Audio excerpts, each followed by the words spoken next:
There are many more people today giving presentations, which is great because we get to learn from a more diverse group of people. We get to share what we know. The downside is that not too many people have trained or have studied how to effectively convey their message.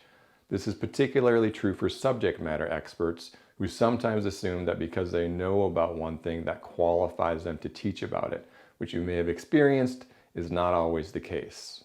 There's some good information out there. There's some not so good information out there. There's some subjective information as a matter of opinion or style. And sometimes it's difficult to wade through all of that to figure out how to move forward effectively.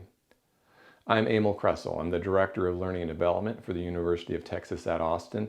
I teach a more in-depth course on public speaking, but here I'm just going to give you my 3 cardinal rules on presentations. 1, revere your audience. 2, focus and simplify. And 3, your speech, your slides, and your handouts are 3 different things. Revere your audience. I know revere is a strong word, but it's really important that you have a high level of respect for your audience. Key to this is speaking clearly. There's a tendency among experienced and novice speakers to speak too quickly. Sometimes this is due to nerves or anxiety. Other times people will try to justify it by saying, that's just my personality, I speak really quickly, but it's not about you. You do want to be authentic, but you need to make sure that your message is getting through. If you're rushing through a statement in a hurry to get to your next point, or you're trailing off, or you're swallowing words, people are not going to understand you. Similarly, if you're moving so quickly that people don't have a chance to digest what you're trying to tell them, then you're not doing your job. Your message has to be conveyed. However, you want to vary your pace throughout your presentation. Vary your intonation throughout your presentation. Vary your volume throughout your presentation. This is more engaging, especially if you're telling a story. Be attentive to your audience. They could be sending you cues. If they're raising their hand either virtually or literally, are they looking anxious or bored? These are ways that they're communicating to you. Don't take it personally, respond accordingly.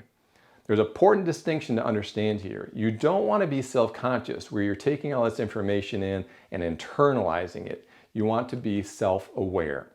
That is, being aware of yourself as you relate to your environment. So taking cues from people is an important aspect of communicating with your audience. Number 2, focus and simplify. Think about when you first started learning about presentations and public speaking.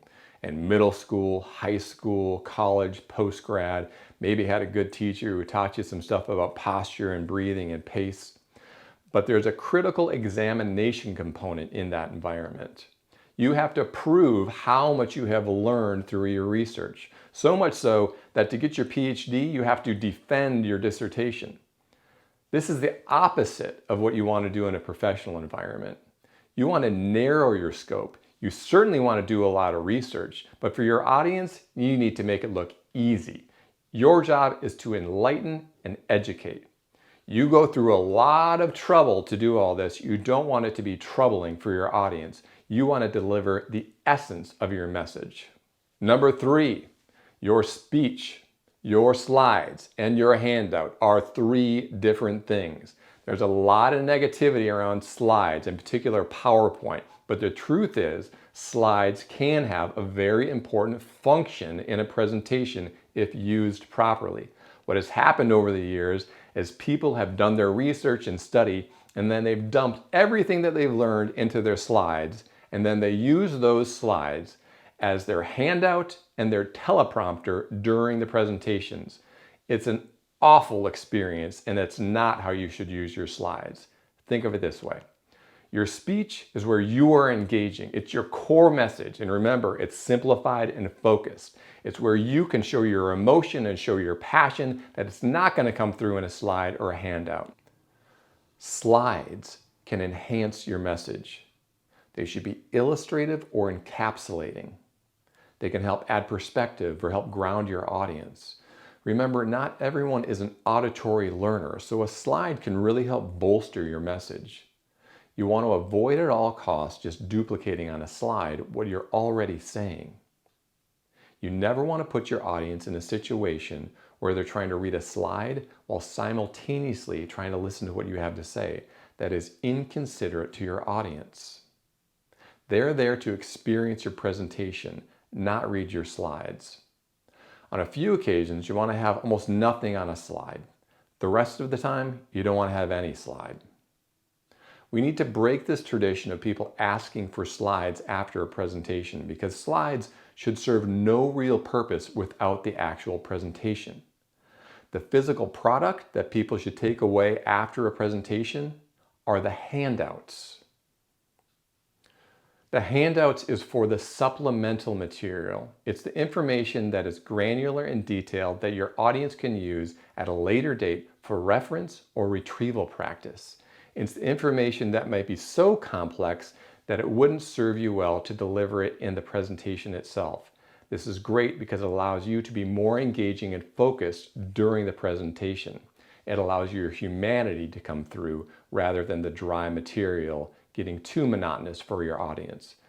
Now your handouts should be detailed but still accessible. We need to break this habit of dumping all of your research into your PowerPoint and using that as a teleprompter and a handout for your audience. That's it, Emil's 3 cardinal rules for presentations. Revere your audience, focus and simplify. Your speech, slides, and handouts are 3 different things. This can help you and you can help a lot of people. Thanks for listening. Take care of yourselves and take care of others.